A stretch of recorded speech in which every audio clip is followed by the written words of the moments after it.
Hello! Welcome to another list review. My God, this is Infernal Zoo 2023. This is Infernal Zoo 11?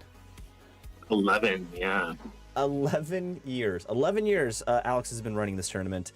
This is a mainstay of the 9th Age tournament West Coast scene. Is that what you want to call it? I don't know. This is a great tournament. Sadly, I will not be there, but I have the TO and a, relatively good player on the channel to review all the lists. We have Alex, the Infernal Zookeeper himself, and Skaven and AZ right below him.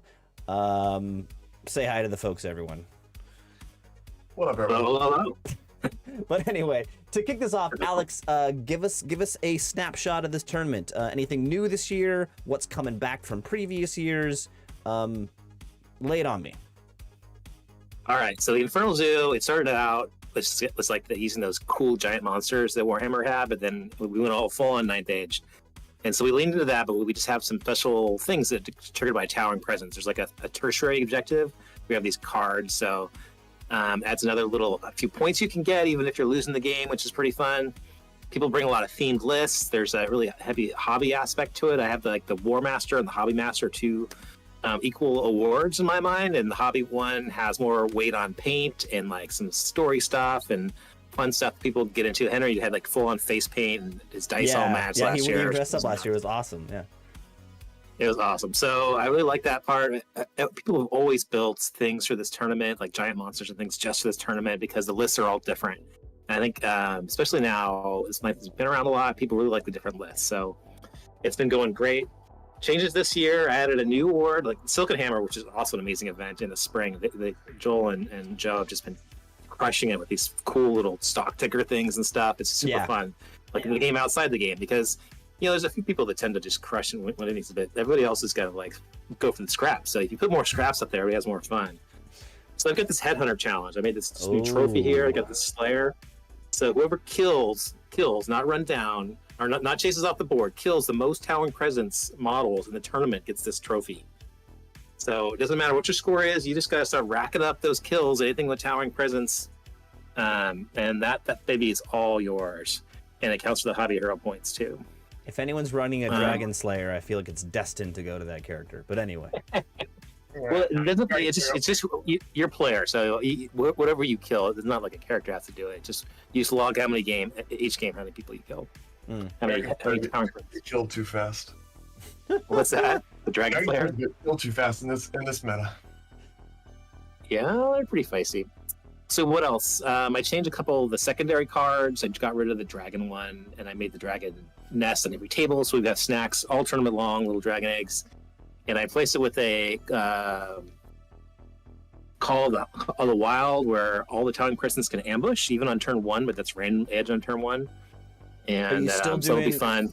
You're still doing the giant, right? Everyone gets a free giant. Get round 3, you add a 350-point giant to your list, add some cool little things so you can flesh out the points for your book, but you have to go to the supplement, and it doesn't count our victory points. It's just kind of a fun thing. And so, you look up there's like 40, 50 giants out there on all the tables. Last year we had the blind deployment with Joe's great screens he puts down there, so we start with blind deployment because things roll off pretty good. Oh, I've got a new venue. I've got this hotel. It looks really great, so I'm excited about it. You can just walk to all the downtown life. Again, it's just like I said, people here come here all the time. They come back year after year. So we hang out downtown. Saturday night's a banquet. We do like a team award. We have 3 teams this year, and the team awards just the first day. So the first two rounds are team immunity. So Chris, I put you on the team with the Desert Bros and gave you Ben. So the 3 big teams are going to be the Min-Max and the Garage Gamers, and then the Desert Bros. So we've got a team painting challenge at the end and a team first day battle score. So excellent. Yeah, I love how your tournament it's just packed full of other stuff besides just winning the tournament, which makes the tournament better for everyone. Yep. I truly applaud you, Alex. You're a gentleman and a scholar. And I've got my house is opened up. I've kicked my wife. My wife's going up to see her brother, so I got a couple Canadians flying in Friday. Sean Moody's coming over with the baby on Friday night, so it's packed in here. And it's cool that COVID's all done as far as restrictions. So we've got our meeting room banquet bar back Saturday night. So everyone's going there instead of crashing my place, which was fun last year too, but just more work. So Yeah, true. I'm excited about seeing everybody. It's a good community event. I love all the hobby stuff and then good gaming too. People play pretty hard. So All right, speaking of playing hard, let's just jump into it.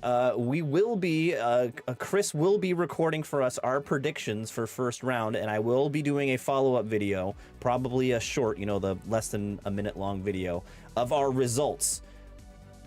What is the person who has the most correct first round predictions winning from the person who has the least correct first round predictions? Kind of hard for TO not being able to probably barter on his own tournament, and then somebody else who, I have a baby on the way, so he's not showing up. I mean, kind of hard to do that for this group of individuals. I'll pay out Gurren from the last one still, but this may have to be a friendly one. Okay. What are we paying out? Oh, from the list review for, I forgot which tournament it was. Forest City Fracas? No, what was it, Chris? Is it Joust or Silicon Hammer? It was Joust.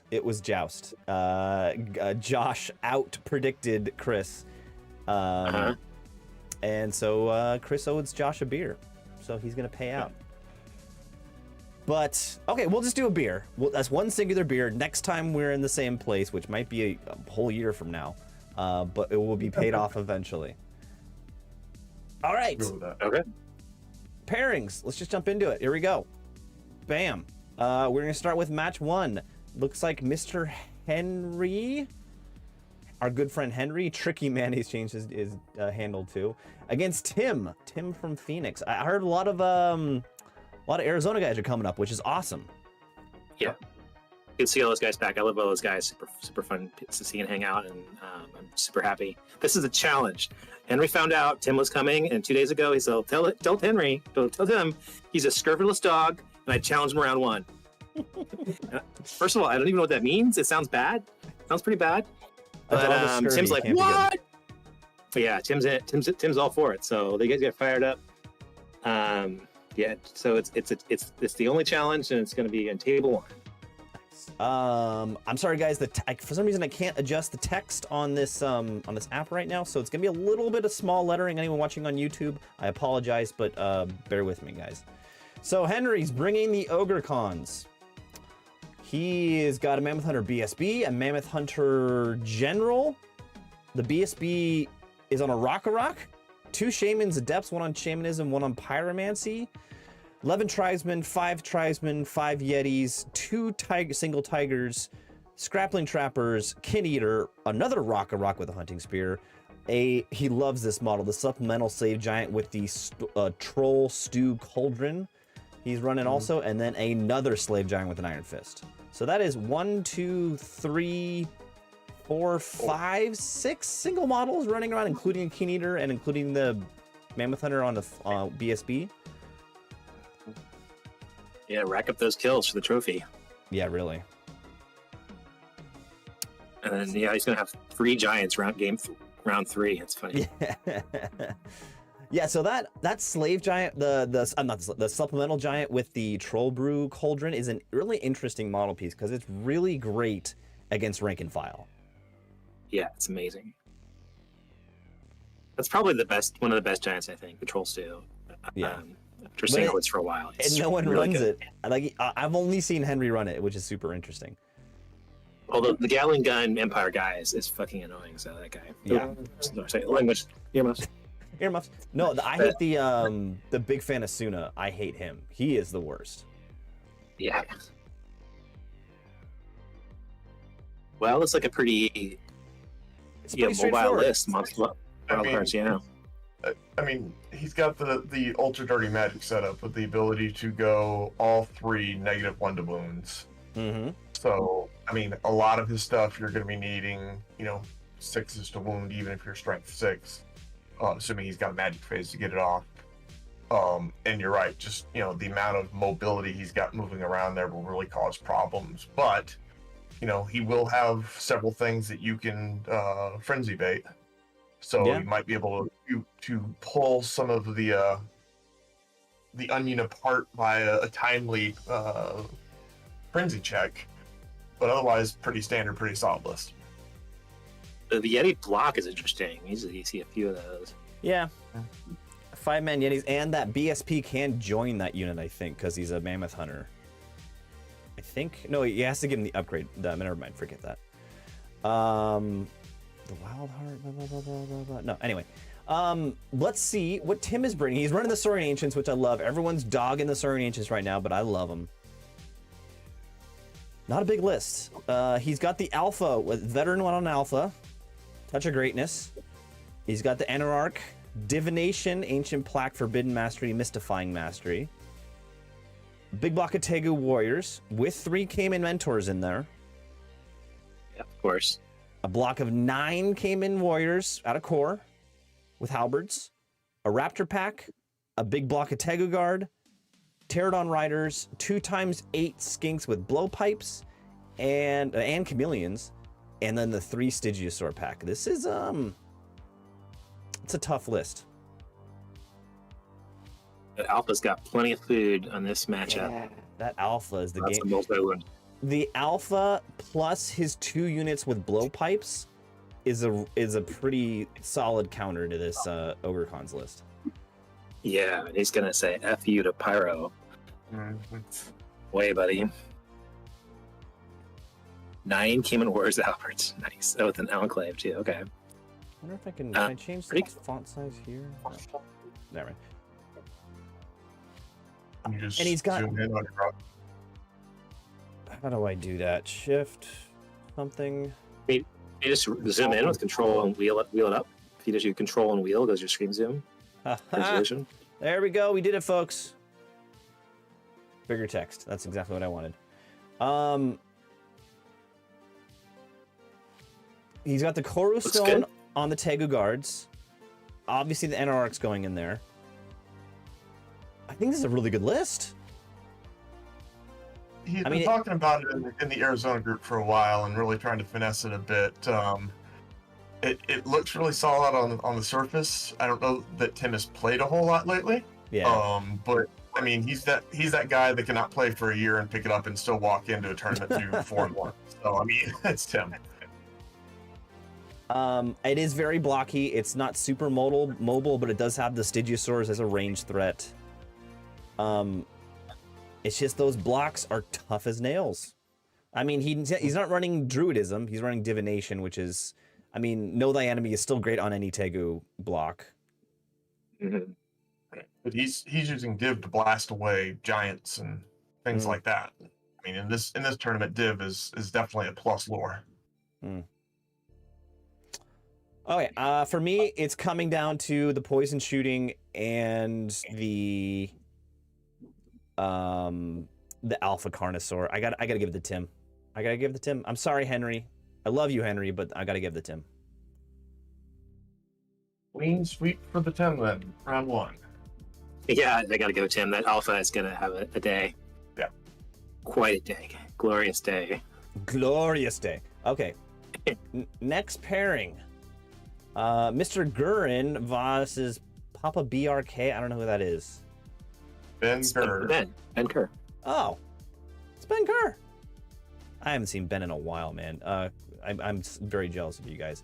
Okay, Josh, what is he's running? He's still working on his Warriors of the Dark Gods list. He's got a Sorcerer General Adept on Alchemy. He's got a Sorcerer on a Black Steed Adept on Evocation. He has got 23 Warriors on Greed. 6 Fallen, 5 Chosen on Gluttony, 10 Chosen, both on Greed.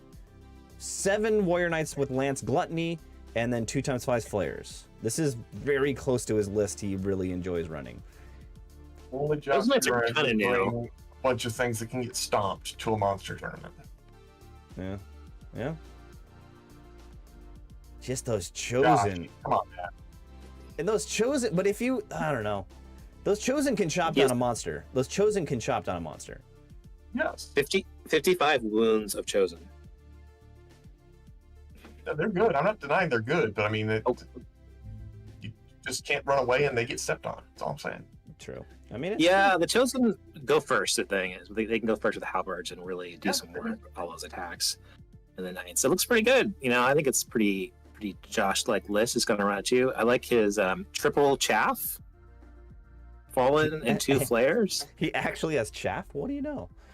And let's say, like Josh, we always making fun of him because he lines them up behind his units. We're like, what are they doing, Josh? Come on. But this time he's going to have some reserve chaff. He's going to have the initial chaff, and then the second wave of chaff, which I think is good. That's a luxury. Have all those extra speed bumps in the way. I think I think this list is really, it's okay because against certain lists it like can't be stopped. If you match it, if he gets paired into the right lists, he's a golden, and if he's not paired in the right lists, then he can really get taken off the board. Yeah, there was a. Let's look at what Ben's bringing. Ben's bringing Vampire Covenant. Yeah.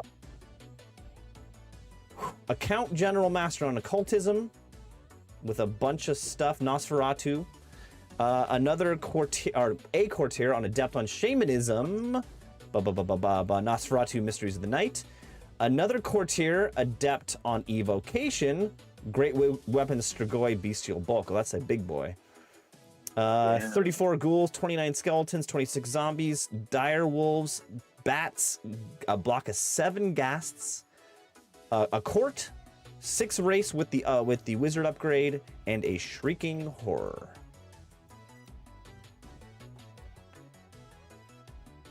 I mean, I think this is very much the meta of VC right now. Blasty and Raise magic, like just super strong magic phase. Don't worry about characters. The ghouls, skeleton blocks, and then he's just gonna throw bats and direwolves out there at you. And raise them up and do it again. Yep. And then he just sneaks around and gets a good charge with the court and the wraiths and the shrieking horror. Ugh. Yeah, 7 gas without flaming. But Josh has the Wasteland Torch and Alchemy, I believe. So that's going to serve him well. Get through this Fortitude saves here. Yes, that will help. But Josh will have only, with going with Alchemy, he doesn't have great range against that horror. So that horror is just going to fly where it can't be seen and just scream at everything. Yeah, his armors. It's a tough matchup for Josh. Right. He's got no magic weapons other than no nothing. Magic weapons. Yeah. No magic weapons. No magic weapons. He can cast Glory of Gold to get there. True. He has a spear, but the silver spike to toss around. The Wraith's That'd be flying good the field in this match. matchup. I think this is what I was saying about Josh's list.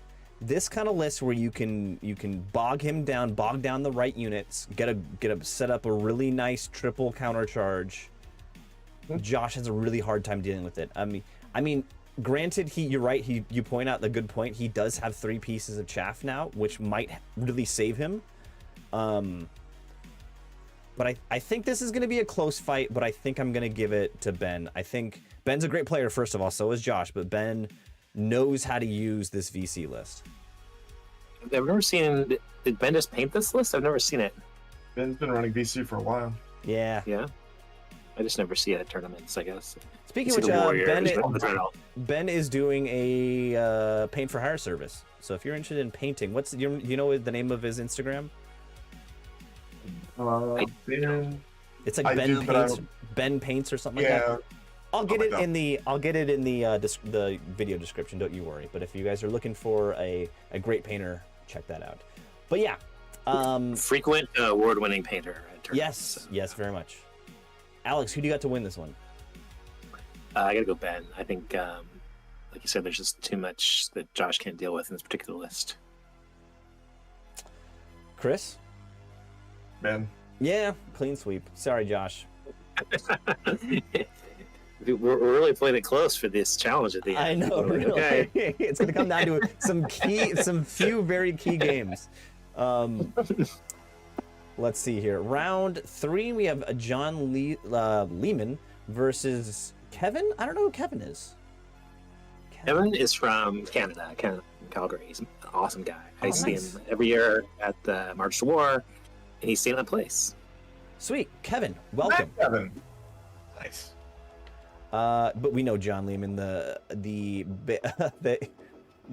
Sacramento mainstay, John Lehman. Yeah, he's my last team member for Bizarro Hammer. Me and John. Although Jack Kelly's gonna play ringer, so we can get the guys mobilized. Maybe I can get the Bizarro Hammer name back on the map. All right, Ogre Cons, Shaman General Master on Thaumaturgy with a bunch of stuff. A Shaman Apprentice on Shamanism with a great weapon. Con BSB with the special pistols, the Crown of the Wizard King, and Cult Leader. Interesting build. 10 Bruisers, Banner of Discipline. 3 Boozer Stick. 5 Saber-Tooth Tigers in a unit. 6 Merc Vets with the pistols, of course, and poison attacks. 3 Tusker Cav with great weapons. 6 Bombardiers, that's a big Bombardier unit. A Frost Mammoth, and hey, another Troll Stew Cauldron. Shocking. Shocking. He's got like a mix of unit killing and monster killing, which I would think you'd want more monster killing than unit killing for this tournament, but I want to see if every matchup has something that I printed on it, because I printed about a third of this list, and I printed definitely Henry's sumo wrestlers in the first list. So yeah, it's an interesting trend. So we'll see how many with the Frumious Fantastical Foundry printing services. I've been getting models for people, a little arms dealer, so it's good to see all these models out there. Yeah, I just gave them those saber tusks. It's interesting. This is definitely a mixed arms ogre list. It's not quite an ogre gun line. 2 monsters running around. Some zoning with the Tusker Cav. It's a little bit of everything. It's not pushing all in one area, but it's a little bit of everything. And he's got big Thaumaturgy and then Awaken the Beast. I just think that 3 Tuskers are too small. Yeah. People are going to be taking Div and other range magic to deal with monsters, and they're not going to hold up a 3, which will diminish their ability to counter and zone. 10 Bruisers are fine, but they can't move around real well. They could put everything in there, and I worry that somebody's just going to walk up to this, blast away his chaff, clear off a couple things, and then quad charge that unit with 3 monsters and a brick or something like that. Not necessarily his opponent here, but just in the future. I think his shooting is sneaky good. He just has 2 units that are shooting, but it's a unit of 6 Bombardiers, which is a lot, and then the Poison Merc Vets with the BSB Viper's Curse in it. I think that's sneaky good shooting. It's Right, not the that veterans zone the whole table with the poison shooting. Those guys are amazing. I've played this John many times. A very similar list. He's got it dialed in. I think he's played it a lot. He's got his spells dialed in, and he's got all these little choices. So I think the Tusker Cav is a little light with not the fancy banner, the big sky tail. All that shooting will do very well against his opponent. Yeah, let's see what his opponent's bringing. Kevin, what are you bringing from the Great White North? Highborn Elves. Yes, this shooting will do good against the Highborn Elves. We got a Prince on a General on a Dragon, Super Dex, Queen's Cavalier. We got a Commander on a Griffin, Death Cheater, Great Weapon. So it's a kind of a small little cowboy, not a very tough cowboy. A Mage on a Great Eagle, Master on Pyromancy.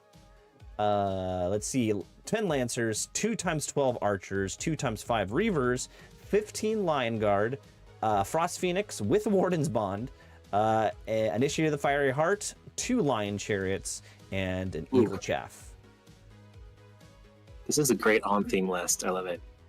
It's got a flying dragon, a flying griffin, a dude on a phoenix, and another dude on a dragon. 4 flying monsters. All of them ridden by a little elf character on top. Yeah, a little angry elf. He's got 5 flyers, right? The Initiate, the Phoenix, the Eagle, the Griffin, and the Dragon. Oh, he's kind of the eagle. Yeah, he's gonna hide the whole game now. Well, yeah, but he's still flying. It's interesting. It's not gonna hold up to. I mean that Merc Vet block is just going to blow through certain monsters with shooting. He's got to be really careful. The range on the Merc Vets is 24. Plus 6-inch move. Plus 6-inch move, quick to fire. But there's so many targets. I mean, if Kevin just floods the zone, it's like, all right, come get me. I mean, you're gonna shoot the dragon, I guess. That's the real question. Should Kevin dance around the board, or should he rush? I mean, it's a big gamble to rush, honestly, in my opinion. But could it work out? I think that the thing that I would ding Kevin's list for, I think may help him against Lehman in this case, because I wouldn't take Pyro in this army. I'd take, Div, Shamanism, some of the other things they can take. But Pyro will blow away Bombardiers, and Pyro will blow away Giants, and Pyro will blow away, it's true, or at least help blow away Merc Vets to some degree. Yeah. So he really has the ability to stand back with his archers, with his reavers, and shoot to make John come to him, which I think will be a big help. And then he can countercharge as necessary. So you're saying stay back and shoot? That's interesting. I just think that he can outshoot. I think he can outshoot him, because if you hide all the stuff that's important, I mean, if he shoots Bombardiers at 5 Alien Reavers, do you care? No. But when he blasts back with, here's 4 different Pyro spells that I can 2 dice. Yeah. That wound ogres on 4s, and you don't really have to save. Besides the magic phase, he's got 2 units of 12 archers, right? Yeah, it's not great, but the Pyro can do well, is what I'm saying. I'm not saying he's going to obliterate him from range. I'm just saying he can stay back and do some damage to soften him up, and then go get the charges he wants without rushing full charge into a bunch of shooting from the ogre player that'll then whittle his forces down. Whoa! There's a longbow on the dragon and the griffin. Whoa now. And then and the reavers too, Upbo. So I think the longbow on the griffin and the dragon, maybe he is playing the patience game. And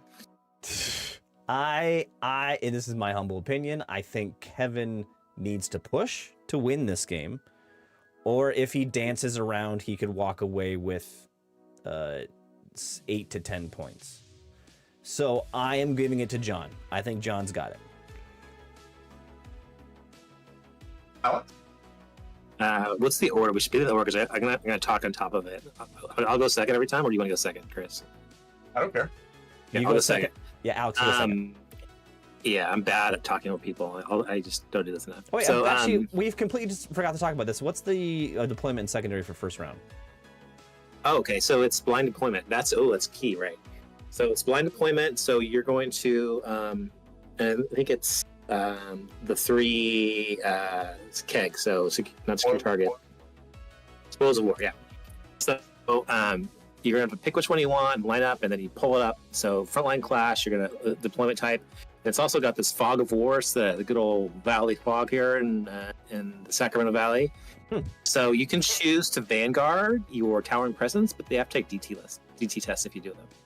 Oh, interesting. So after you pull that blind deployment, you can reposition your towering presence models, but then you're going to take some DT tests if you want to do that. But you do have the option of moving, stumbling around through the fog, and maybe stepping on something nasty. In that sense, I give that. I think maybe. Okay. Go ahead. Yeah, go ahead. You're still John. I'm gonna go Kevin, because I think he can just adjust so quickly to the blind deployment with all the flyers, and I think he's gonna have so much trouble dealing with the monsters. He can get punched in the face with a lion chariot, which is gonna hurt whatever it runs into. I agree. Chris? I go with Kevin. Wow. Okay. John. Here we go. John, you got this. Ooh, I'm counting on you, John. Here's our key matchup that may determine, maybe the one thing we don't all vote simultaneously for. John has made me so sad of those Merc Vets so many times that I always make him sad, because I just kill them off. First thing, no matter how the battle goes, I might lose the battle, but those Merc Vets go down no matter what, because if they're around, if there's like 3 of them left, they kill you in combat. So like they shoot you to death, and then you get to them and they just like beat you in the face. Yeah, and all the points are in there too. Yeah. So we'll see if Kevin can get on board with getting rid of them, but they zone so hard, so he's going to have to make some sacrifices to do it. But I think he's got a lot of flexibility. All right, next round, match 4. We've got a highborn elf. No, this is demons. A demon legion off. Demon. Joel versus demons. versus Brandon. Joel versus Brandon. Let's see what Joel's bringing. Sentinel the Kuja, Master General. Courtesan, Adept on Witchcraft. Harbinger, Adept on Evocation. 18 Succubi, 10 Succubi, 16 Lemures. Double Hope Harvester, 1 Engine of Damnation, 1 Aura of Despair. 2 Blazing Glories, both of them with Fly, and 5 Eidolons that scout. And accurate. That's not a lot of Eidolons. Yeah, how many shots do Eidolons have a piece? 2 each. 2 each, okay. And they don't even have poison. What's the point of an Eidolon have poison? They had Aura of Despair though, so seen Joel play the Sentinel before. In fact, I'm not even sure what the thing does. 16 awesome, Spirit that flies. He's got an awesome model for the Sentinel that I've seen. Okay. With the Courtesan, with the Sentinel. So Apprentice Whip Shafts can be cast in Raven Wings. Yeah.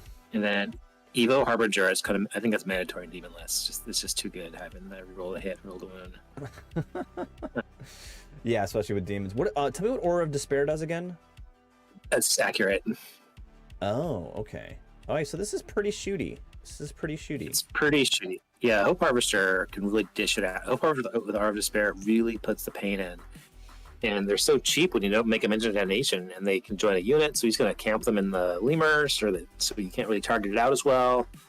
Got 3 scoring units. He's going to have to pick which he wants to claim. Harbinger, I don't know where that guy's going to hang out. It's a mystery, probably in the lemurs. 18 Succubi is a good number. 10 is kind of a dart. I mean, they're chilling you on, so he's trying to get them in the combo charge to knock down your agility. Mm-hmm. That's his elf killer dart. So right. it'll do. We'll have to see what Brandon has. Yeah, see what know. Brandon's bringing here. Let's Brandon see might here. get shown. The Maw of a Khan. I love that. Master on Evocation. Another Sentinel. 19 Succubi. 18 times 2 Myrmidons with unhinging jaw. Another Hope Harvester, Engine of Damnation, Aura of Despair. 2 Titan Slayer Chariots with Hammerhand. 2 times 5 Sirens, and 5 Eidolons with Aura of Despair. Titan Slayers are going to have a field day in this tournament. Yeah, really. Joel's got to be really careful with those Titan Slayers coming at him. The thing I don't like about Joel's list is it's like, you sack the veil tokens to get yourself extra shots and all that, but you got 2 you're trying to do that on. Feels like a little overkill. It's hard. You can't quite get a good well, he's channeling just twice, right? You start with 2 basic for demons, so it's got 4. Yeah, so he's Actually, channeling 4. they verse each other. They both give each other another 2 each. Oh my god! So that's a big upside for Joel. Actually, he's gonna have It crazy. really is. He's gonna have crazy amounts of shooting from those Harp Harvesters. You can feel those turbines those turbines spinning up right now. Home at Valen. Yeah, that's actually huge for Joel. I'm not big on Myrmidons. He's got the unhinging jaw, so he's leaning into the monster thing because against the large +1 to the thing. They don't both get +2. In a game involving at least 1 Demon Legion's army, each player adds +2 veil. Is that right? Oh, okay. That's no fun. All right. This is close to a mirror matchup, but like slight differences. I'm gonna give it to Joel, but it's so very close. They're both great players. They're both very similar lists, but I think Joel just has a little more shooting, and he's gonna whittle them down a little more. He has to watch out for the Maw. It's a hard one. I think slight edge to Joel. Joel's gonna win. He has divination. That's true. That helps too. That's the demon killer right there. I'll never vote against Brandon. Here we go. Here we go. You win, but All right. you win Buckeye up with 100 people. I mean, you got the skill. The paths diverge. Oh boy, here we go. Okay, herrings. Round match 5. A Dread Elf off. Steven, who I don't know who Steven is, but I know who Derek is. Steven is a newish player. I've been talking to him for years, and this year he dived in, and I printed many of these models here. Sweet, Steven, welcome to the crew. Have fun. Yeah, he hasn't played Dark Elves in a tournament, Dread Elves in a tournament yet. He's played them online a little bit and against versus kids, I think. Okay. So he's a little bit new to the Dread Elves, but he's really enjoying the play style, I think so. Well, against Derek, you're gonna have a really fun game. I mean, you'll have a difficult tactical game, but he'll be really fun to hang out with. Yeah.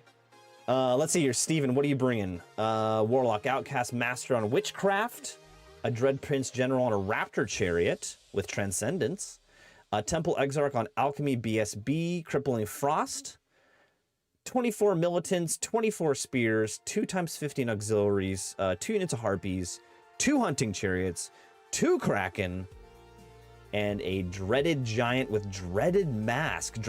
I don't know what Dread Mask does at all. I'll sort that out. We can keep going. But man, I recently was at a tournament and I played against a Dread Elf list, and these are the Hunting Chariots with the shooting attack, right? Yeah. Those are good, man. They are surprisingly good. Especially against Towering Presence. Yes, exactly. And the Dread Prince can join that unit with his chariot too. That was the Josh Stewart trick. It's the Dread Prince on a chariot's an interesting build. I don't usually see that. He's got, I don't know what it's a high save. He's got a Basalt Infusion, so he has a save against flaming. He's got Transcendence, so if he gets a charge, he's doing damage. Obsidian Rock Talisman of Shielding. So he's, I think that's a good model for 5'10". Mm-hmm. I like it.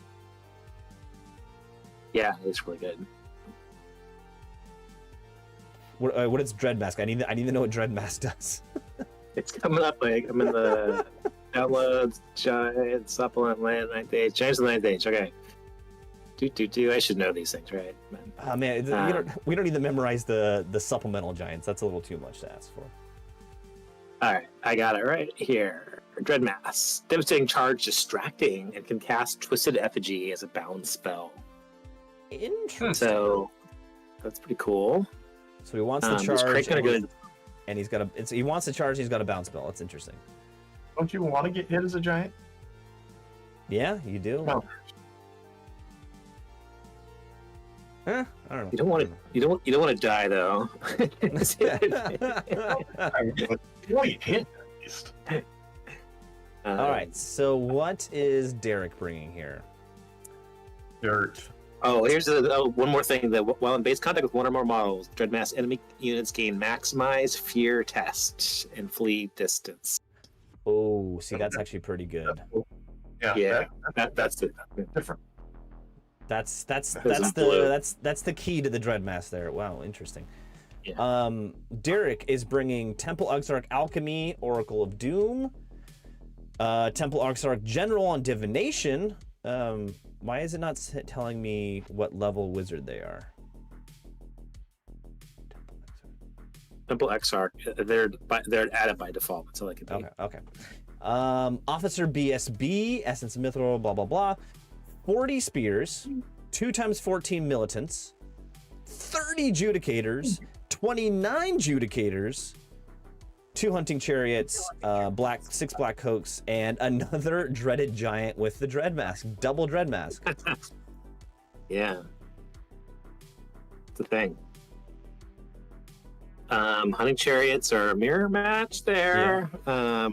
Lord versus a couple of heroes. The big spear block is good. Actually, 3 giant blocks of angry little bros. The judicators are amazing.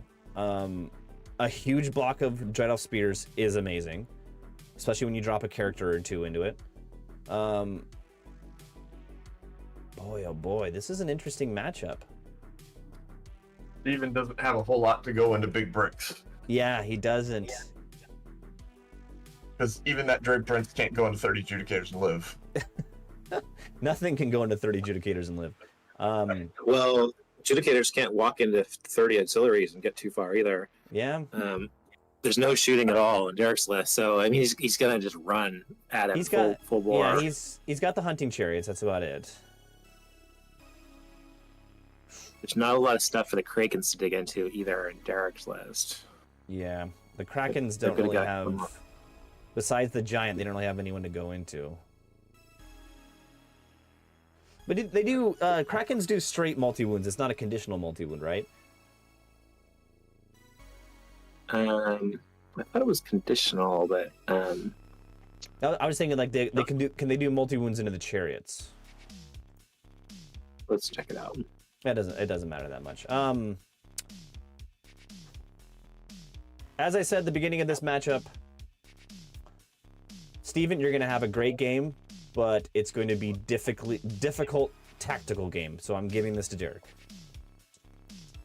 And you guys have very close lists, but I think in the key tipping points of these lists, Derek's got you. With adjudicators, just the adjudicators in the big block, I think he got you. 59 adjudicators beats 0 adjudicators. Yes. Yeah, I don't think Derek's played this list maybe once in the last 9 months or so. He's jumped on these guys. They can have multi-wound D3s flat out, you're right. Yeah.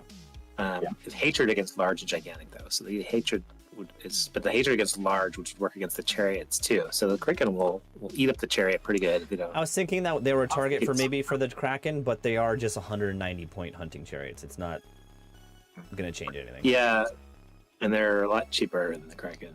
Yeah, and also faster and stuff. So yeah. What do you got, Alex? I'm gonna go with Derek. Yeah. I think he's gonna just have a wall of flesh. And he's gonna be brutal and Machiavellian and just take the losses and cross the field. Machiavellian, what a great word. Vocab word of the day. Chris, can I assume you're making the same choice? Derek, experience beats inexperience, and 59 adjudicators beats 0 adjudicators. Yes, Derek. There we go. Oh wait, so small point point here. We are all three of us are choosing a fair amount of decisions all together. We're a unanimous decisions. If we choose a unanimous decision against you and you're watching this, prove us wrong. I will call you out. I love to see when someone proves us wrong. Yeah. It makes it that much sweeter. It makes it that much sweeter. We are 3 out of 5 voting unanimously. Steven's like, come on, you guys. I think the scenario does have an advantage to Steven because the shooting aspect of it, and Derek is all on foot. So if he gets caught flat-footed on deployment, he can get shot up pretty bad before he gets to where he wants to be. So that's one circle of hope there, Steven. If you can work that deployment phase when you pull that sheet up, and you can be happy or sad. All right, matchup 6. We've got Mike M or Micum. I don't know who that is. Micus, he's my Canadian ETC buddy. He's also stayed at my place. Awesome guy. Coming down with Kevin. And I know Evan from AZ. Beast Herds versus Undying Dynasties. Interesting matchup. I feel kind of bad because he emailed me like, hey, the points are all messed up for the KOE because the book dropped. I'm like, well. And then he emailed me his list, like, well, why aren't you using the new book? And he's like, well, have you seen it? It's like completely different. I was like, I guess not. But he said, okay, I'll just switch to Beast Herds then. Because the KOE book, which he's a great KOE player, was completely revamped like 7 days ago. Yeah, 7 days ago they redid it. So you are not using the new rules if anyone's playing KOE. Well, no one's playing KOE, but I by default I just assume, unless it's an alpha book, I just accept the new book. It's what the rules are. So the Blades, Orc, and Goblins, unless it's just like brand new or the second generation or something. Okay. But he is playing Beast Herds. Soothsayer Master on Druidism, Seed of the Dark Forest, awesome. Beast Lord, General Hunting Call, Aggros Affliction, blah, blah, blah, blah, blah, bunch of stuff. BSB on foot. Heavy armor out. So 2 times 30 Wild Horns with paired weapons ambush with Banner of the Wild Herd. Love it.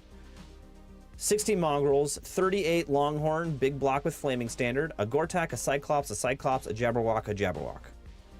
Boom. Jabberwock! Boom.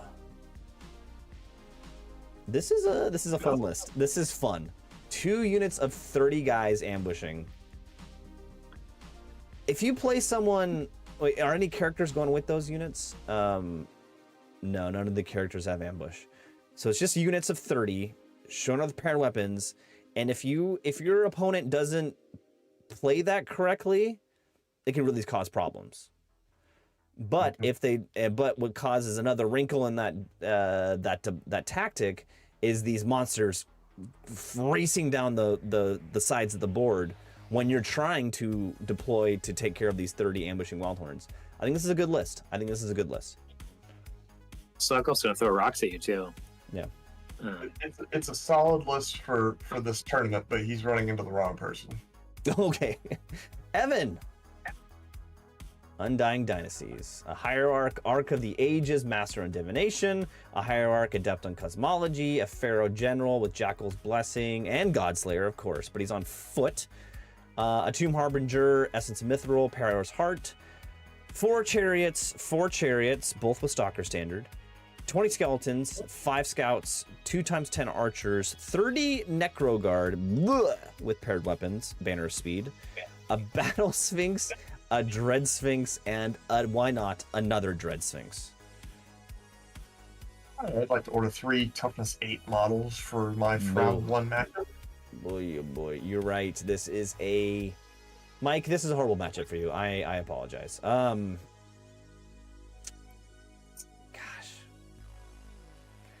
I mean, maybe not.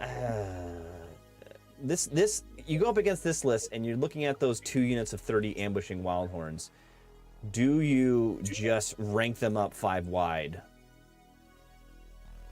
and just go with static combat res? I mean, he's going to come on the board. I think Evan's a good enough player that Evan's not going to give him a great place to park. Yeah, I agree with that.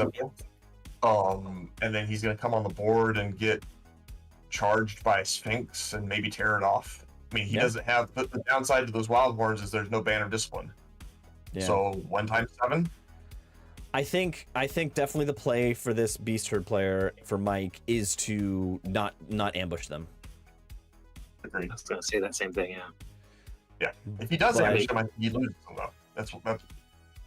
But Andrew Ratman, ETC team captain Andrew Ratman's in the chat, and he points out a very good unit. He says that Necro unit will eat everything on the board. And don't forget U.S. Masters champion Andrew Ratman. He's gonna eat some Cyclops rocks first. He's gonna eat some Cyclops rocks first, Andrew.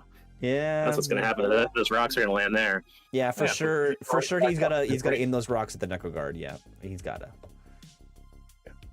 Yeah, Andrew's Necro Guard were insane against Doug on our ETC matchup, man. Those guys, you get the buffs on them, and they just murder things. Like the 6 bros. 6s are good. Give me 6s. Lethal, battle focus, poison. What do you want? I just want a 6. Give me 6s. I want 6s. Yeah. Paired weapons. More shots at 6s. Banner of Speed. They're gonna just run right at you. Yeah, I don't know. He doesn't have much to get into there. If he gets like all of his monsters and gets to stomp on them, and then he just rolls bad on the initial poison shots, then they're in trouble. But I think the easy answer is Evan. Barring some like crazy spiked numbers on your Cyclops catapult shots. Barring that, I think Evan's got it. I can't. I love the Beast Herds. Beast Herds is my other army. I love rooting for them, but I can't do it. I'm sorry, Mike. So let's see. There's got Druidism for the Beast Herds, and remember the zoo tables have extraordinary amount of terrain, like 10, 12 pieces, and like giant pieces of terrain. Good for single models. it might be hard to maneuver those chariots. Will be really hard actually to move the chariots around, and the big blocks tend to get stuck in places they don't want to be because that's the zoo. That's what we do. I think that's kind of Mike's advantage, but the Div Master on the UD is bad news for these guys. Yeah. Chris, who do you got? There's no good. I'm not saying he can't win, but there's not a lot of good answers for Mike versus this list of Evans. Yeah. Mike, here's my advice: go in, have a fun first game. Evan is a good opponent. You have a good time with him. Have a drink with each other, and then preserve some points and look for round 2. I mean, I hate to say that. Whatever. You know what, Mike? Do what you want. Push. Do it. Have fun. We're here to roll dice and have fun. Out. Like, go take it to Evan. You don't know unless you try. Go get him, but it's gonna be hard. That's all we're saying. All right, here we go. Round up match 7. Oh man, Aaron Chom versus Rick Hammerhand 11. This is a classic matchup. They've played each other so many times in tournaments. It's kind of funny, and they're pretty split on who wins, which is kind of interesting. So Vespasian Aaron is taking his wonderful Highborn Elves. We all know that. He's got a Mage Master on Divination on foot, Asphad Scholar, High Prince General with the Sliver Spear, High Warden of the Flame, BSB Master of the Chronic Tower, 30 Archers, 20 Archers, Lancers, Reavers, Big Block of Lion Guard with Navigator's Banner, 2 Highborn Giants with the Lion Cloak, a regular Lion Chariot, and an Initiate the Fiery Heart. Okay, we gotta look up, what does the Lion Cloak on a Giant do? Is it just give him a regular Lion Cloak? I think it's just an armor save, yeah. Does multi-wound 2, right? Yeah, does it give him the multi-wound 2 against, what is it, large beasts and... That does. Large beast and gigantic, yeah. Man, this is very different than his normal list, and looks fun. Yeah, this is the zoo list where you add some stuff. You know, adding something with giants can really change your list up a lot. It does get multiple wounds too against large and beasts, but it's not gigantic. It's just large and beasts. So for some reason, this giant is really keen on. He's a bully. This is the basic elite highborn bully picking on little guys with his multi-wounds giant. This is a cool list. And animals too. 50 regular highborn archers is a very interesting choice. No characters on dragons. He's got the one dragon initiative, of course. Mm-hmm. He usually has the ancient in this tournament, so he's going a little against theme for him. Well, let's see what Rick is bringing. Love to see the Saurian Ancients. Okay, Alpha Carnosaur, of course. He loves his Alpha Carnosaur. An Anarch on Druidism, Crystal Ball, Veil Mastery. A Skink Veteran on a Pakuai Sky Tyrant. Love to see it. With the Serpent's Nest Charm, Essence of Mithril. That's a fun little cowboy right there. That's a funny little cowboy. Just printed it. He's going to glue it together when he gets there. Love it. 25 Tegu Warriors with 2 Cayman Mentors, Legion Standard. 27 Skinks with 3 Cayman Mentors. Some 2 Skink Hunter Chaff pieces. The Saurian Giant with Skink Companion, which basically gives a bunch of skinks on top and poison attacks, I think. Poison shots, yeah. I like the flamethrower guy, but people like that a little better, I guess. The poison shots are always good. 4 Pterodon Riders, which is an interesting choice. And the champion upgrade. Taurosaur with the BSB on it, and 3 Sigiosaurs. Interesting. Everybody's got the Sigiosaurs. Wish he had more Carnosaurs, just like in the Raptor pack or something. Like those are the ones I played the Captain New Zealand team in the online tournament. I got beat up by the Pterodon Raiders, and then he had triple Carnosaur. It's just such a lot to deal with. I mean, the Carnosaur is just fun. I guess he kind of has to stay, unless he one-shots the Highborn, those giants, those Lion Cloak giants. He has to stay away from them. But he could probably one-shot them. Because the Highborn giants are only agility 3.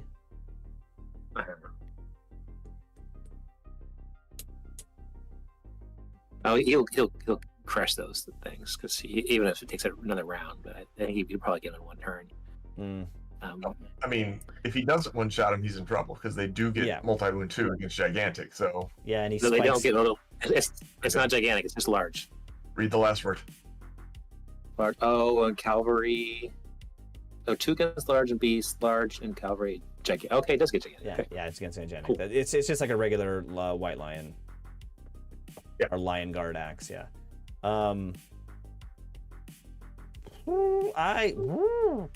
This is a hard choice. These are 2 really good players. Okay, so I am gonna go. I think I'm gonna go with Rick. And let me tell you why. So he's got the 2 big blocks that are gonna go and sit on tokens and pick them up. And 2, he's got the Alpha Carnosaur. And Druidism is 3. So he can... I think I got Rick. I think I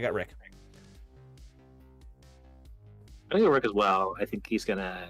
The shooting is gonna be a problem. And... he's got some good zoning with the Stitchisaur pack. You just gotta get rid of the archers. It's hard to say, like, it's just high elf archers, but 50 high elf archers is a problem. So I think once you clear the light shooting, you can really have a lot of freedom with your skink bros. So get that Master Stone working for you. Yeah, exactly. It's a good spell. He also has that they have Master of Earth also, so he only have 1 magic missile here. Chris? I just think that the Alpha just...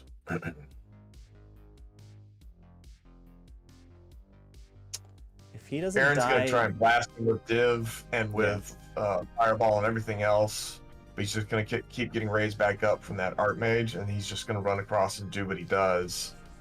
He doesn't have a bunch of great targets, but it's gonna be hard to take his points from him, which is almost as good. And then I think that all of the block units from Saurian just get that much better with the Druidism. Mm-hmm. I think that I have to go with Rick as well. A clean sweep choice against an ETC player. This is an interesting choice. Yeah. Vespasian, do your thing. Do your thing.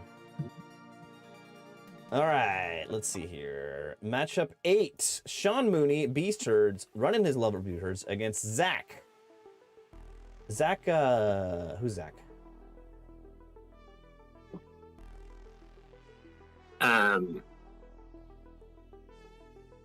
Zach is... Oh, gosh. There's a problem with the matchups here.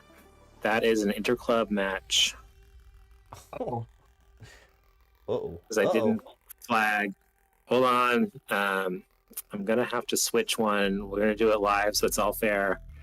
So I've got to switch Zach with a... Anyone below ones we... Actually, there's another interclub match on match 12. Luke Eldar and Dave K are both from Garage Gamer. So I'm going to swap Zach and Dave.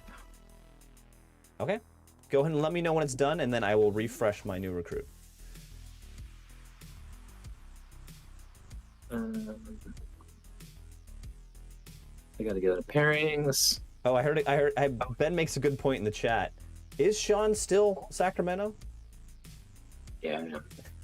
he did move to Michigan. Luke and Dave are also the same.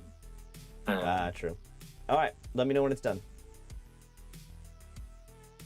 You guys got any jokes? Tell us about your warriors, Chris. What are you working on, Kenyon? What's your army right now? Why do this? Oh, I'm not working on anything. I'm still kicking around my Saurian Ancients, but I am prepping for the baby to show up, so not a whole lot of popping going on. Man is about to have one child and can't go to a tournament for a year. Yep. Opinion. That's the way Bro. it is. I'm committed, my friend. Bro. Committed. Ask the wife to return them, please. I mean, I had 3 at once, and I was going to tournaments the first year. You can do it too. We'll see. We'll There's see. nothing for you to do after about 6 weeks. We'll see. We'll see. We'll see. Give it a little bit of time, and then we'll find out. All right, I'm gonna force update. I just did it. What do you got? Does it work? Um, Should have Sean Mooney versus Dave K. Let me go into tournaments. United States, Infernal Zoo.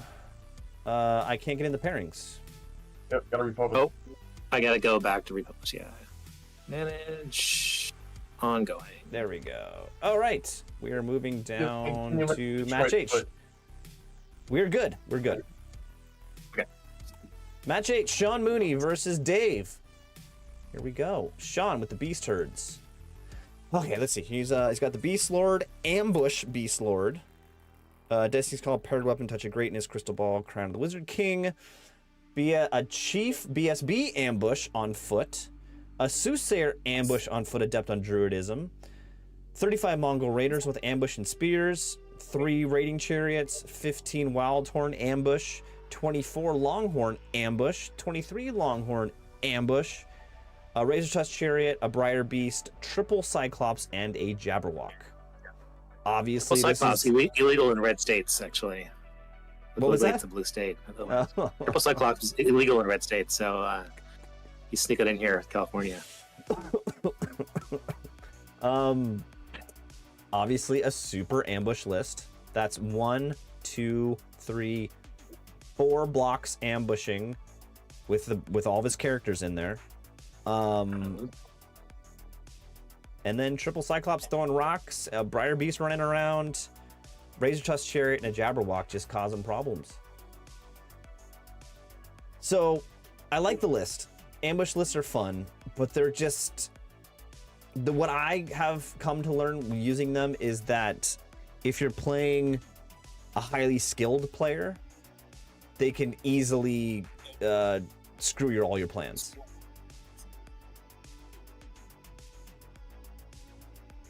But we'll see who he's playing. He's playing Dave on Empire Sunstall. Yep, Dave from the Bay Area. He's he plays Amber Beautiful Army, and I think this is his only tournament. He does every year, but he's back this year for more, and he's vowed revenge for his placing last year. So let's see if he can shoot up these beast herds. All right, Prelate on the Altar of Battle. Love that model. A Prelate General on foot with a bunch of stuff. 2 Inquisitors, 1 on a horse with the repeater pistol and silver shots. 1 on foot. No one expects a Spanish Inquisition. 1 on foot with the Hammer of Witches. A Wizard Apprentice on Divination. A Martial BSB. 12 Electoral Cav. 30 Spearmen. 15 Handgunners. 3x10 State Militia. 2 units of Readers. Rangers, a volley gun, flagellants, a big block of Jones, has 30 of them, and a big fan of Suna. I hate that model. Boom. You know, This is the army that the ambush army wants to run into. you think so? Yeah. You run the risk of having your first army shot off before your second army shows up. Is the problem. Right, but his general's going to be there, so the likelihood of him running away is lessened. And he's got all shooting. Yeah, I think this Empire Sunstall player castles. He has to. Sure. Gives Sean, basically gives him one good spot. Gives him one good spot for all of his models to come on the board, and has some counter charges and a bunch of shooting ready. A lot of light shooting. The beasts aren't going to like that. Yeah. Nor are they going to like. But the Empire's not going to like all these rocks, like triple Cyclops. And that The Flagellants and the big fan of Suna Giant. Love some beast herds. Yes. Two volley guns, yeah. This is going to be brutal. This is going to be a bloodbath. It's going to be. I want to watch this game. I'm excited about this. This is going to be awesome. There's going to be a whole lot of dice being rolled, and then very few dice because no one's going to be left there.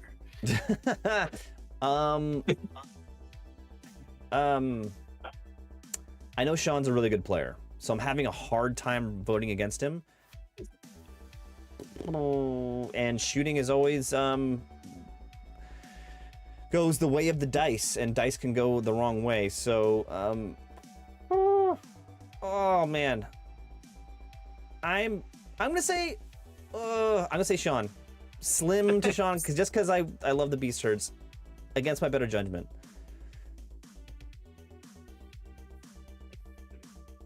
Blind deployment. I'm gonna go Dave. Well, I guess that helps the ambush a lot, actually. Wait, hold on, stop the press. He's gonna ambush everything because it's blind deployment, and I think Dave's gonna have to give up probably an objective for this, actually. Yeah. I'm gonna go Sean. He's definitely gonna give up the objective. Yeah, Chris. I think he's got to. I go Sean. I think that Sean is the more experienced player. I think Sean's got the, 3 Cyclops to cause issues for some of the blocks. I think he can walk on the board and cause some issues with the shooting. And I think that his opponent's list is just wanting a bit. I mean, if that Wizard Apprentice with Div was a master or something, where he had all the spells to help out with those Cyclops and stuff, I might feel a little bit differently, but I think that's a miss there. So I think I'll take Sean. I'm really torn. I'm really torn. I think Dave could really upset this if he gets not even spiked his dice, but just a little better than average. I think he could really big upset here. So we'll see. Dave, do your thing. Did you vote Dave? No, I voted for Sean, which I'm like, I'm really gritting my teeth about it. I don't know. Dave, it's easy. Just roll sixes. Okay. Unless you're the volley gun, then just roll one. One's enough. Unless you're doing your just easy on the sixes. If you're already sixes, then you can roll them. If you haven't rolled 6 yet, then try to shoot some huntsmen for a bit. Get the sixes out. There's definitely a strategy here you can work with your rolling. All right, matchup number 9. We have Darrell Grigsby not running dwarves. Unbelievable. The day has finally come. Against Eric Huntsman. Other Bay Area guy. Let's see here. What is Darrell bringing? Warriors of the Dark Gods. Doomlord General, Spike Shield, all bunch of stuff. A second Doomlord, Spike Shield, Will's Ward, Halberd. Sorcerer on a Dark Chariot, Adept on Alchemy. Sorcerer Scythe Wheel, Adept on Evocation.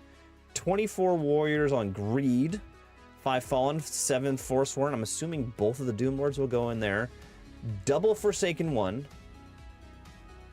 Warrior Chariot, Chimera, some Barb Horsemen. Just played this similar list on Saturday, and Josh talked him out of the list that I was better. So I've got mixed feelings because I liked his other list. It didn't have 2 Doomlords. Had the really annoying Entropy guy. This is probably better, but I just like the annoying people with the Entropy Lord. But it's a pretty solid list. It's just not many weaknesses, not a whole lot of super strong things, but it's just going to come at you and like you said, do its thing. I've never been in love with the Doom Lord inside the Forsworn unit. It's whenever that's why you have 2. But the Great Weapon unit, I think the Forsworn are a lot better with the Spike Shield. That's just my opinion. But I mean, we are at a monster heavy tournament, so maybe the Great Weapon's better. A lot of points. 12 points. It's different. It's a Darrell personal preference for being choppy and brutal. Like, I was actually playing the ringer list, just testing my ringer list, which Jack has here down lower, and I had the Forsworn with the spike shields and my Doom Lord, because I just like that better. Even though it's more expensive, I think that's the good reason for that. Better. All right, what is Eric bringing? Let's see here. Highborn Elves, High Prince General on a Dragon, love it, with the Nova Flare. Yes. High Prince Book of Miladies Master of the Krennic Tower, so it's the big master. Commander with the Elu's Hardwood Dragon Force Armor, Queen's Companion, blah blah blah blah blah blah blah. He's a shooty character. 2x25 Sea Guard, 5 Alien Reavers, 24 Flame Wardens. God, I hate Flame Wardens. Initiator of the Fiery Heart, 2 Reapers, 2 Eagles, and some Grey Watchers. Highborn Elves hate this one simple trick of spike shields. Yeah, it's totally true. Unless you have a ward save. Unless you have a ward save. I mean, Or a what happens if that Forsworn unit with 2 characters goes into the Flame Wardens with, let's say, his Master of the Krennic Tower character?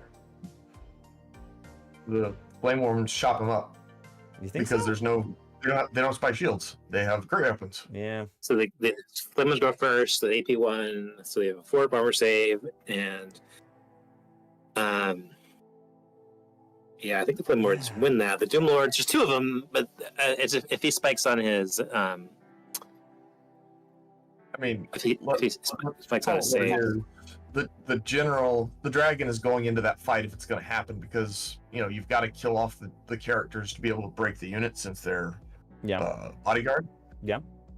So the general takes that challenge, and the Nova Flare probably. I mean, what's the AP on the Nova Flare? Like 5? Something like that. It's high. Yeah. I mean, he ensues that Doom Lord in a heartbeat. Yeah. Because the general's got Dust Forged, Spike Shield. Yep. Basalt Infusion, Touch of Greatness. Yep. And the other one, the Dinky Doom Lord, is just Spike Shield, Willow's Ward. yeah, it's just AP 3, but it has lethal strike. Yeah, Flare. man. Darrell, I wish you would have taken the Spike Shield, but man, Highborn Elves have a lot of light shooting, but the light shooting is not going to do much. Unless you land Light shooting will kill the chaff because he's only got Yeah. the 5 barbarian horsemen. It'll kill the chimera. It'll kill the chariot. It'll hurt the Forsaken ones. And at the end of the game, Darrell is probably going to be walking around with the Forsworn brick and the warrior brick, and Eric will have half his army ready to charge those. Does he have enough in the army to charge them and win? Maybe, maybe not. But I think that it's just not a place that Darrell wants to be, I don't think. Because if he just charges forward, I think he gets countercharged by the dragon and the flame wardens, and that's not where Darrell wants to be. So I think this is a hard one for Darrell, because the fact that the light shooting will cause him problems with all the stuff that he needs. Because to your point, Alex, he doesn't have a lot of super strong stuff, so he needs all his pieces together to work well. And he's not going to have that all that light shooting. I think Darrell's going to take it. The light shooting's not going to do enough, in my opinion. He's got some combat buffs. He's going to have to take that General Dragon Nova Flare charge somewhere, and it's going to hurt, but those Sea Guard do not like the Forsaken ones. Yeah, I'm voting for Darrell. Alex, what do you got? It's just the Forsaken one's clear. They're gonna go right straight forward, right? If they make it across, if he rolled high on his random moves, and then they get into stuff, then it's all over, because they're gonna tie things up and squish some elves and do stomping and all kinds of nasty things. They can't stomp. Oh, I guess grind, but still, he gets his grind attack, and he's gonna tie him up while the other things go into it. If those Forsaken ones don't make it across the board, they get shot off from all these shots, then it's going to be, I think the Highborns are going to have a field day, because nothing can stop that prince. The only thing the Prince of the Dragon doesn't want to do, he doesn't want to run into a Forsaken one and get a bunch of strength 6s to his face. Auto hit him. Yeah. Yeah, auto hit him. So I think if once they're gone, that guy is like party, man. Let's get down, boys. Yep. So everything at the Forsaken Ones, clear them off, clear the chaff up, and let the dragon just go eat whatever he wants to eat. Yeah. It's gonna be. I'm going Eric here. Let's do it, Eric. I mean, I vote Have for that Eric dragon just because I think get that Eric dragon has a some better- more.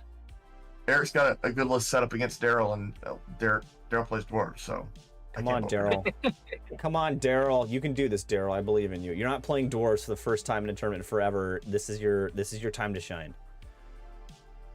All right. For the Flame record, Wardens are this is the super annoying. third matchup out of 9 that we have not voted unanimously. Wow. Did Darrell do the gauntlets on anyone? No, he didn't. So no divine attacks. So the Flame Wardens are going to be a problem. All right, we got Micah, the Admiral, versus Ben Wilson.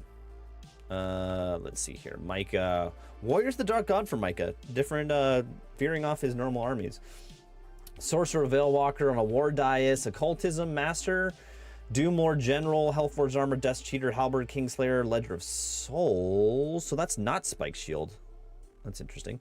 19 Warriors on Sloth, 15 Phylon, 7 Forsworn Great Weapons, 6 Forsworn Great Weapons. That's an interesting choice. The second one has Damnation. 2 Forsaken Ones, 2 Marauding Giants, 1 with a Tribal War Spirit, 1 with a Monstrous Familiar. Glory of Gold. Glory of Gold! It's an interesting list. He always brings really interesting lists, and I love it. So the thing with the Doomlord, if your Forsworn Bros have spike shields, then But they don't. He has great weapons. All of his Forsworns have great weapons. They don't. Since they don't, you're always going to swing at them, and you're never going to bother him with Doomlord anyway. So he doesn't even need a spike shield because you're going to be chopping up Forsworn with weapons. Sure. Still, like, how many Forsworn can you get through? I don't know. We'll see. What is he up against? Ben Wilson, Ogre Khans. Great Khan General, Destiny's Call, the Kaggadai's Legacy, Liger's Tongue, Khan BSB with the Poison Pistols, Cult Leader, Shaman Adept on Pyromancy with Magical Heirloom and Firebrand, 9 Bruisers, Pennant, 6 Bruisers, Skull, 6 Merc Vets with the Pistols, 4 Tusker Cav with Great Weapon and Stalker Standard, double Scrappling Tramplers, and then double Slave Giant with the Troll Stew Cauldron. The Troll Stew Cauldron has arrived. You dirty, dirty dog. Double stew. He's cooking. Also let him cook. Let him cook. Oh, these are 2 really fun lists. Ben's magic isn't enough, though. He's only got 4 spells, right? Heirloom Rod. And Firebrand. So doesn't Firebrand give you the 1 spell for free? That's right, so 5. Yeah. The bounty or something. His Pyro spell's not going to do anything against Micah. Yeah, true. Other than the Forsaken Ones. They can hurt the Forsaken Ones, but that's 6 is to wound, so it's iffy. They can hurt the Giants, that's something. But all the Warriors and the Doomlord and the Forsworn doesn't do anything to them. Yep. Poison Shots will do some work. The 4 Tusker Cav will be good, but they don't want to run into most of the things there, I think. What's the strength of the Troll Stew? It's strength 3, AP 1. Strength 3, AP 1, so that's not that good against these guys. So he regains it as soon as he kills 4 models, or at least 4 models at a turn. Yeah, but he's not going to kill 4. He's not going to kill 4 models against Forsworn or Warriors. Yeah, so I think that's a bad matchup there. He's got better shooting for sure. Yeah, I got to give it to Micah. Micah is a really good player. So I think, yeah, I just got to give it to Micah, and I think he's got a decent matchup against Ben here. I agree. How shot up is he gonna get? I mean, he's got the Merc Vets with Poison Pistols with the BSB. That's basically all. That's basically all the shooting, but it's still that's some good shooting.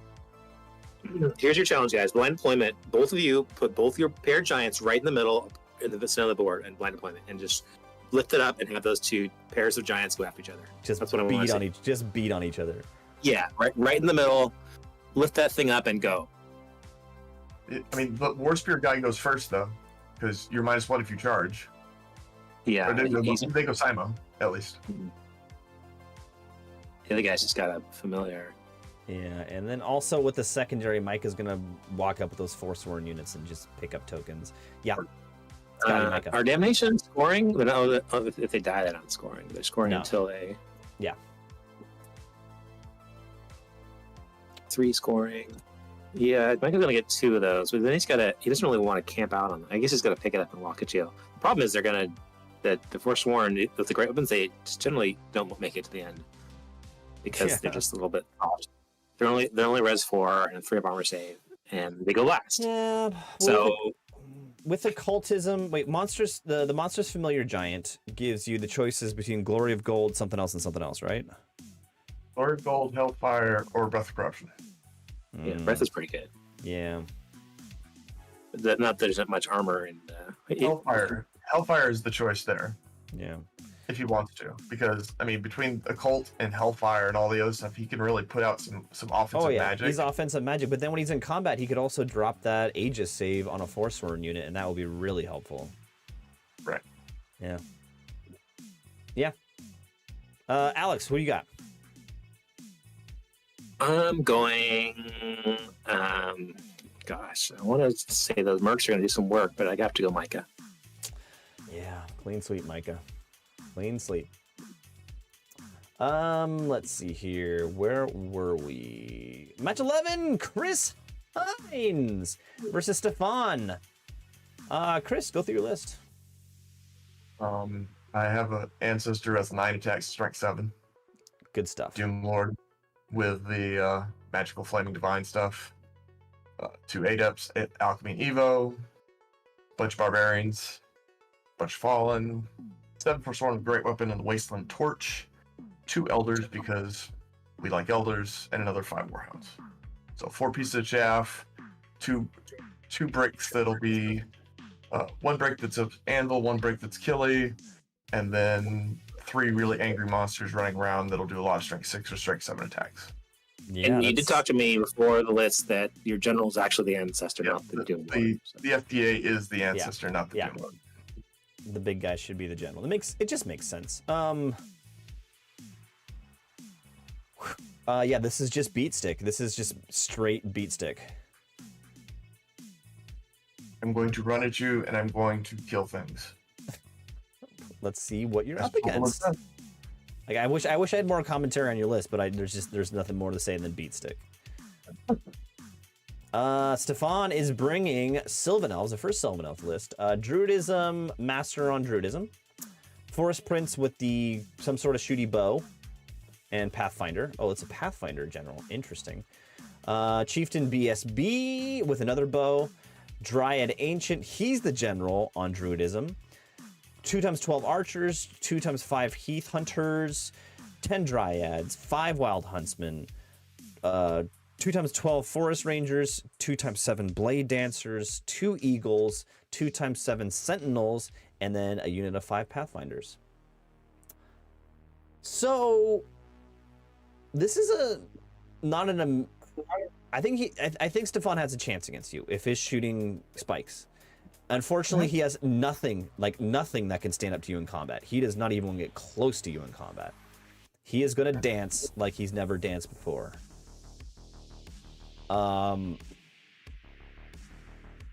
Yeah, I think you've got charge range too. So definitely you have the advantage, but I think he has a chance if he gets lucky with his shooting. Sure. I mean, what was it? A joust? What was it? Somebody put 4 wounds on my ancestor in 1 round of shooting. I mean, things like that are just gonna happen. Yeah, they're gonna happen. So it's definitely possible. I do think that blind deployment really favors me here. Yeah. Because he can't set up where he wants to and guarantee that he's going to be in place for my monsters and that sort of thing. I also think that while he has a lot of stuff that dances, I have a decent enough amount of chaff as well to block up some stuff and get my monsters where they want to go. And there's nothing saying I can't just zoom dogs 22 inches forward and run 3 monsters up behind them and say shoot them or don't. But then you're getting triple charged by 3 Feldrag Elders and Ancestors. Yeah, So. I think Stepfan's play is try to get lucky with some shooting in one spot, like put 3 or 4 wounds on an Elder or something, and then next turn double charge it, and just try to do that, pick off one piece one by one. But you're exactly right, the blind deployment hurts that tactic. Well, he's got 3 scouting units and 4 including the Prince. Yeah. Because Wasteland Torch will let me burn the Wood Elf Forest down, so that's going up in smoke. Yeah, I stand by my words. I think you have the advantage, but there is daylight there for him. Definitely. Yeah. Take him down, Stefan. I'm going Stefan. All right. Come on, all right, I like it. I think the blind deployment favors him actually with his scouting units and his mobility, because he can just move somewhere else and adjust. It's true. I think but He's so fast. To counter argument, I think like there's no way he can hold on to the secondary. Stefan. Unless he unless he gets first turn, runs up and steals it away from you with chaff, but I don't think he's gonna do that. He's gonna dance and shoot you. So yeah. Anyway. Next matchup. Second to last matchup here, we have Luke Elder and Zach. Well, we saw Zach for a second before. Luke, is Luke still the last 9th Age player in the city of San Francisco? Yes, I think so. Yes. Luke, I got faith in you. I might just choose you right now without even looking at the lists. Let's see here, Luke, OgreCon General, Kakadai's Lekkazy's Liger Tongue, Spine Splitter, Shaman Master on Pyromancy, Heirloom Firebrand, Mammoth Hunter, just a annoying scouting Mammoth Hunter, Con BSB with Brace Ogre Pistols, the Poison Pistols, 10 Bruisers, 5 Tigers, 3 Tribesman Stick, 6 Merc Vets with the Poison Attacks, Brace of Ogre Pistols, Kin Eater, I hate Kin Eaters, 1 single Tiger running around, a Frost Mammoth, and a Slave Giant with a great weapon. Not a very mobile list, but he is stacking all the cards to help him in combat. This is an anvil list for sure. Mm-hmm.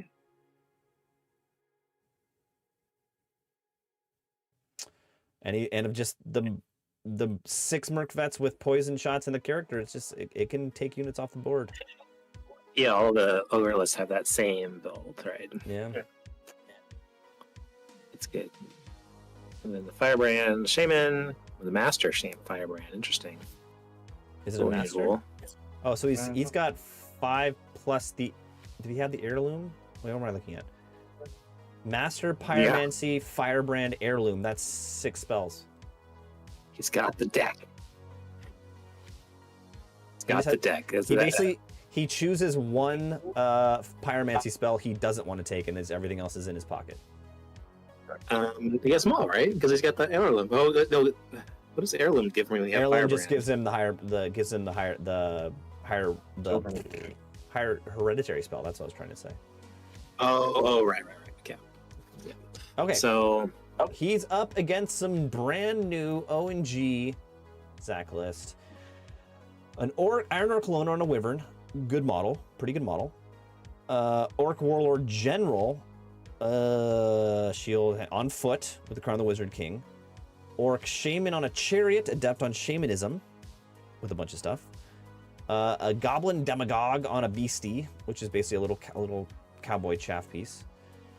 36 Feral Orcs with just hand weapon, it seems like.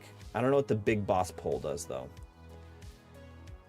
7 veteran orcs marauders, 6 veteran orc marauders, 6 veteran orc marauders, 26 iron orcs with head bashers, 8 trolls, nice, love that, 2 iron orc chariots in a unit, one of which is a champion, and then a giant with beloved mascots, which is basically there to jump into other combats with orcs to give them the +1 attack.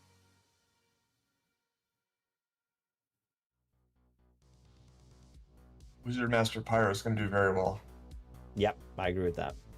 I agree with that. A lot of lightly armored orcs running around. Yeah, this is Zach's first GT in the 9th Age. He played a bunch in Warhammer Fantasy back in the day. He's been playing a lot all summer long. And heavy hog fiend is an awesome army, really cool. Flying pigs. You got if it's gets bacon, wound markers. It's pig related. It's in there. So. Man, I have almost 0 experience with the new ONG list, so I'm trying to piece it together in my head. So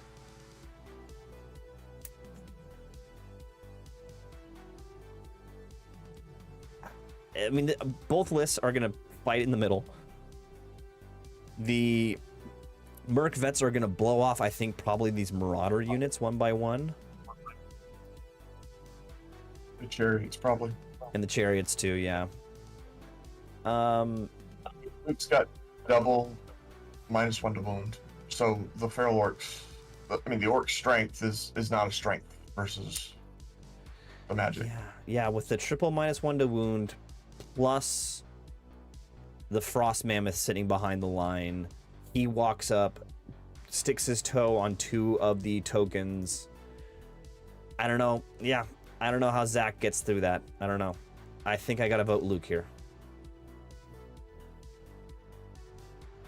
The big boss pull gives him 3-inch extra rally on the flag range. Okay. There's PSP units.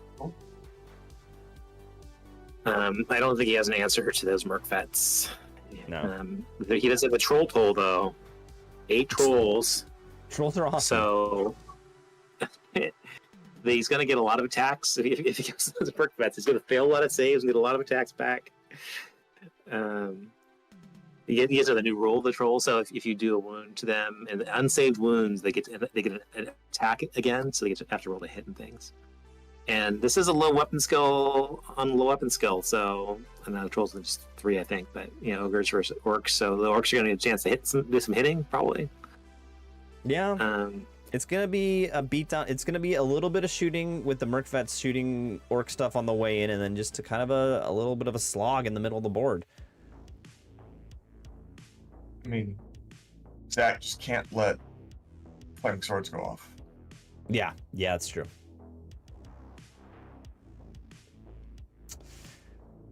All right, Alex, who do you got? I gotta go Luke. I think there's no answer for the Merc vets, unfortunately. This list. Like I said with the mammoth, just camp behind them, come in there, and then they hit you in the face first. Chris? Yeah. Yes, Luke. Luke, do your thing. I called it, right? I was gonna vote for Luke before I even looked at the lists. Yeah. Luke, you're my boy. You're my boy, Luke. Okay, last matchup.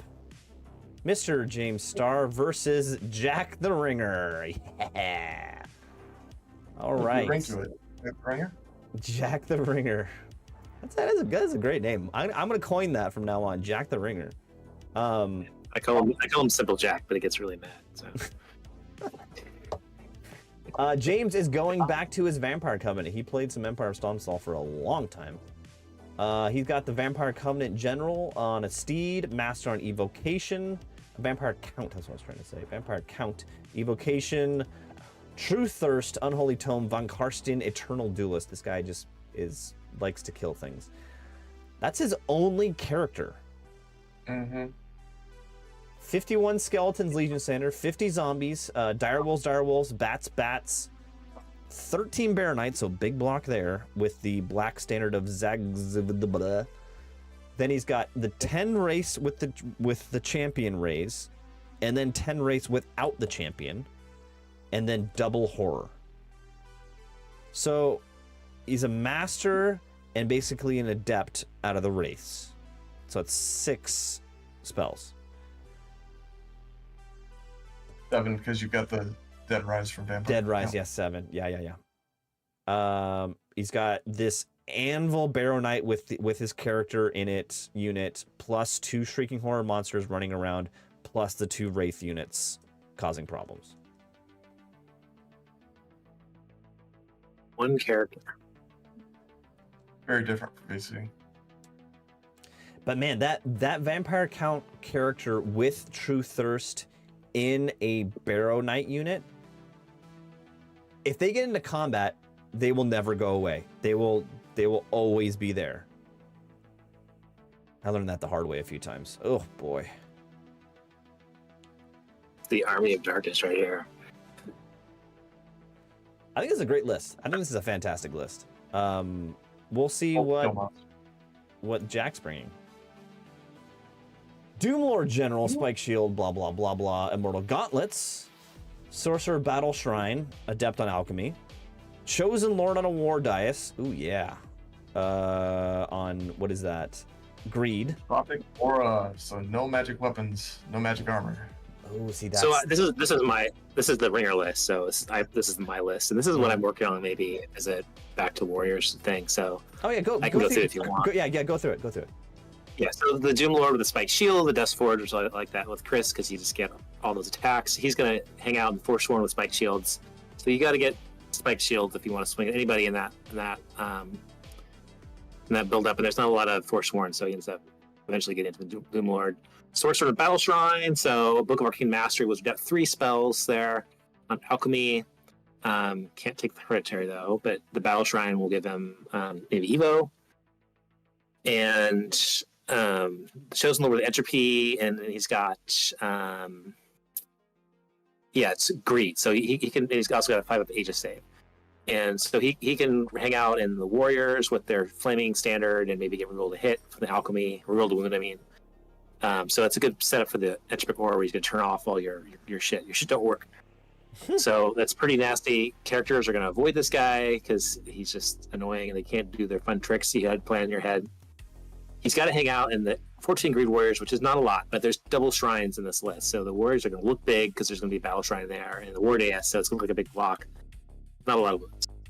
The other Warrior block is Pride, so they're just kind of stick around. Sword and Board, kind of boring, but I played one of those ETC and the guy, it was all Pride as Warriors. And I was pretty impressed. They really hang out, especially when you add the ranks in with the battle seg. They can take a real big beating, lose a lot of combat, but all the ranks from the Shrine and the minimized break tests, they're going to stick. So it's kind of an anvil.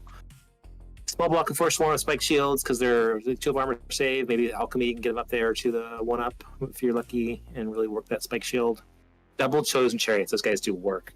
Yeah, they do. I got it. I got into Darrell's 7, or he had 9. He actually had, I think he had 9 Forsworn great weapons, and he got into my block of Pride Warriors and 1 Chosen Chariot. I did 14 wounds to him with the Chosen Chariot in the side and the Warriors in the front. They just murdered those guys with their weapons. Chosen Chariots are awesome. I love the Greed. I always go, here's the trick. First round, you almost always pick a weapon because they're not going to grind through all your 5 wounds and your 2 of armor save. And then second round, you're going to go Halberd. So you're going to go last and then first. Battle Shrine. Just Double one Battle spell. Shrine. Good. Yeah, double Battle Shrine. They can charge out. Good against infantry with all their 2 wretched ones. Running Giants there, just kind of flank and cast Glory of Gold and 1 chaff unit. It's a fun list. I mean, don't get me wrong, I am not voting for the ringer, so we know where my vote's going. But it's an interesting list. I think he has some cool concepts going on here. James has 2 Shrieking Horrors that can just shriek off everything that doesn't get Hellfired. Or unless Hellfire starts going off. So James should be able to win this. Not easily, but should be able to win this. Yeah, and the only place his Knight unit can't go is in the Entropic Aura guy, and you just shove some skeletons into the Entropic Aura's face and then just call it a day. Right. Yeah, there's going to be Hellfire and then the occultism spell. 2d6 strength 5 with a boosted range now, so it's a little shooty, the range. Then they'll just walk into you. Because I think we'll be on there. I guess what are you going to scream at again, Chris? The chariots, the battle shrine, the giant. Actually, I think if the chariots get the charge on the shrieking horror, they could definitely win. They get a zone pretty good, but since they're movement 6 and the horrors fly 8, and there's also the blocking terrain. I mean, exactly, but like it's going to be super tempting to push those shrieking horrors up, but James is a good enough player to not realize that. So. Yeah, the shrines are in a unit, so you can put a wound on them. But the chariots will just zone the sides that, so he's going to have to risk his flaming to get a good streak off. He's going to have to expose them for some charges probably. Plus, I mean, James has the inherent advantage of playing Jack, and all you have to do to disturb Jack is tell Jack Lefty. Remind Jack about Lefty. Lefty, Lefty. Well, it's somewhere Jack is hearing that and muttering to himself. I've known Jack forever. He's from my town here, so it'll be great to see him. And he has not played in a couple of years, so.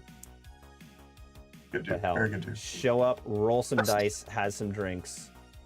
Yeah.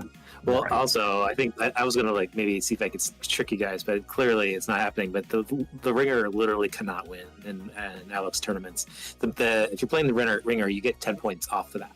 So you can tie, but you can't. You get 10 points min when you play the ringer, just because there's a lot going on with the ringer. Usually, it's a new player, or if it's me, I'm like not at the table. I'm walking around. You might not get all your turns in. There's a lot of reasons, I think, just to get 10 points mid on that. So. It is a very good policy. All right, so that is all the matchups, folks. As always, a quick list you think is going to take the whole tournament. Oh boy, I didn't think of that. And you know what? I already know what I want. My boy, Rick Levin, I picked him to win, what was it, so-called jousts, and he did it. And he's running Saurian Ancients this turn. And I think it's a pretty good list. It's all Rick. Rick, my boy, do your work. What do you guys think? We think back through all the lists. My question is, how many armies had models that were strength 8 or strength 9? Well, yours definitely had the most strength 7.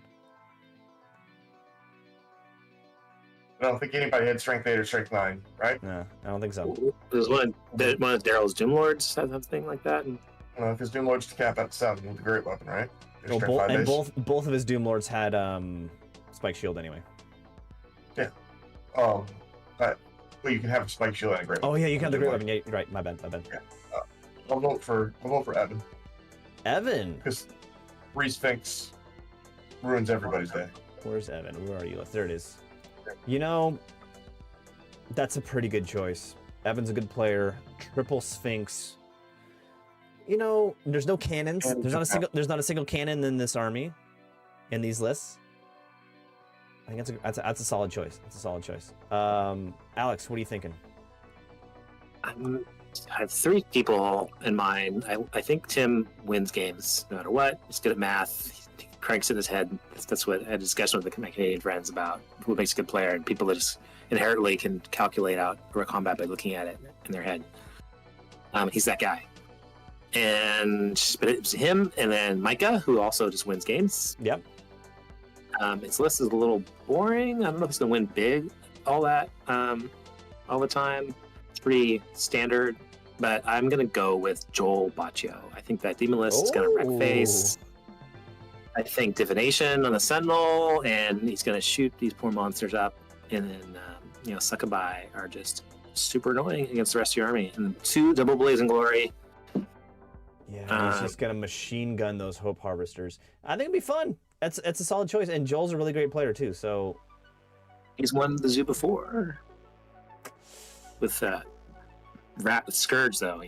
Okay, Scourge. ETC team captain and reigning Masters champion Andrew the Man Rapmond is screaming from the chat that Aaron MFing Chom should win this thing. The side vote from Andrew here in the chat.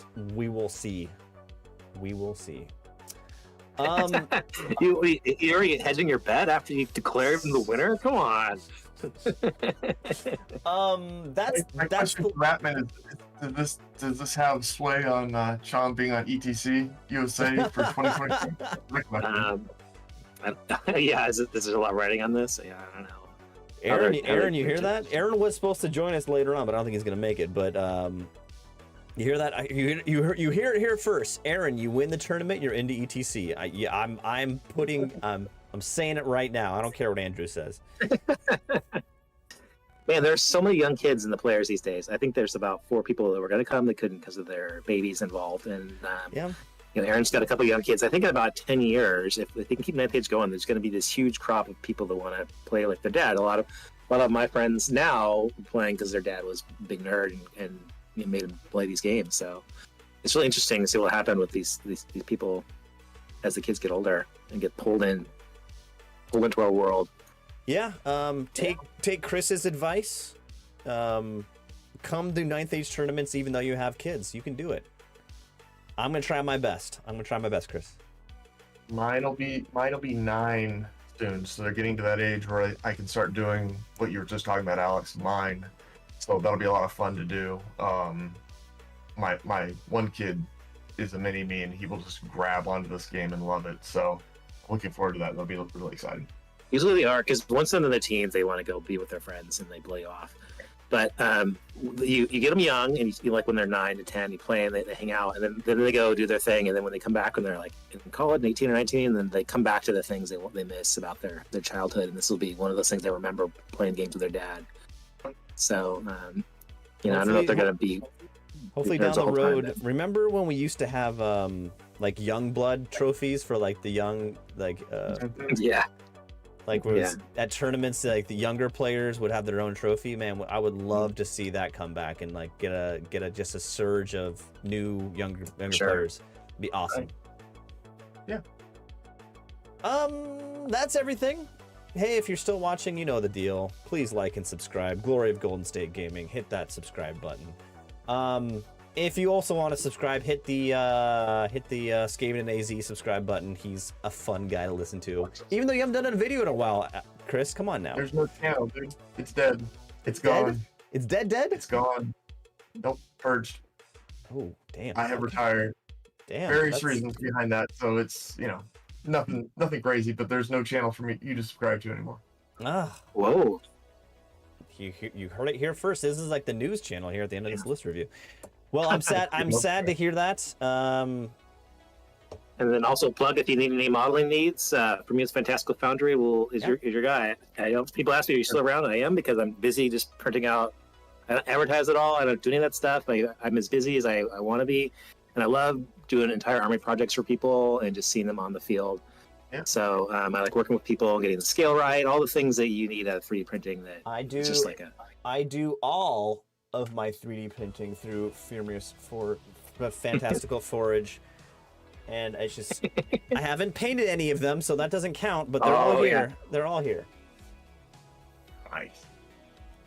Yeah, I printed my whole demon army last year too.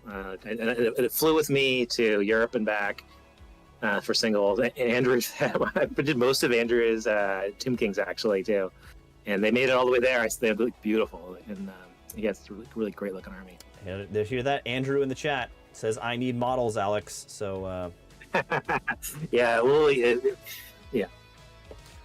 see how the list evolves. It is 11 p.m. here in New York City. It is time for my bedtime. It's a pleasure as always to see you two. Thank you for joining me for a list review, and I look forward to seeing the results, or at least I'll be following along a new recruit as you guys play. I'm going to miss you, Kenyon. I don't know who I'm going to buy a cigarette off of, and you can make fun of me the way I smoke it at every tournament. Like, oh, there's Kenyon smoking. I want to be a cool kid for like 30 seconds until I burn my fingers. So I don't know what I'm going to do. I'm going to be that much less cool if it's at all possible. Don't worry, don't worry. I'm taking a huge supporter. I'm taking a break, but I will be back. I shall return, so don't worry. Yep. And guys. And our Chris, you and me, our shirt bet shall continue. Good. You've got the Shall. email file in your. You got the tracking from tonight in your email, by the way. Excellent. Thank you. Good night. Yep. And I'll pump out the video about the results also. Have a good night, everyone. Sweet. Farewell and good night.